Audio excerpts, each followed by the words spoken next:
ఒక పెద్ద స్టిక్ లాగా వచ్చిందనమాట. సో బాటిల్లో పెట్టి నేను ఊరెళ్తే అది అడుగున కుళ్ళిపోయింది. సో దాన్ని కట్ చేసి ఇలా నేను ఒక బౌల్లో పెట్టాను. దీనికి ఒక 2-3 స్టెమ్స్ కూడా వచ్చాయి. ఒక 2 స్టెమ్స్ వచ్చాయన్నమాట. ఆ 2 స్టెమ్స్ని నేను సపరేట్ చేసి దీని నుంచి ప్రాపగేట్ చేశానమాట. ఒక చిన్న పింగాణి కప్ లాంటి దానిలో పెట్టేసి ప్రాపగేట్ చేశాను. సో అది మీకు ఇప్పుడు చూపిస్తాను, చూడండి. అది మదర్ ప్లాంట్, దాని నుంచి వచ్చిన స్టెమ్స్ ఇవన్నమాట. ఇవి కూడా చక్కగా ప్రాపగేట్ అయిపోయాయి, రూట్స్ వచ్చేసాయి అనమాట 2 కూడా. ఇంకా కొత్తగా ఏమన్నా వస్తాయేమో చూడాలి.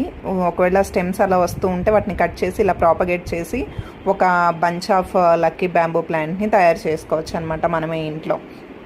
సో వెయిట్ అండ్ సీ ఎప్పటికి వస్తాయో, నేను ఎప్పటికీ అలా చేయగలను.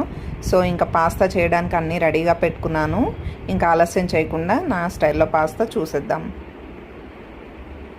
సో ఈ బ్యాంబూ ప్లాంట్ వచ్చేసి నేను కిచెన్లో పెట్టుకుంటాను, నాకు ప్లెజెంట్గా ఉంటుందని చెప్పేసి ఈ ప్లాంట్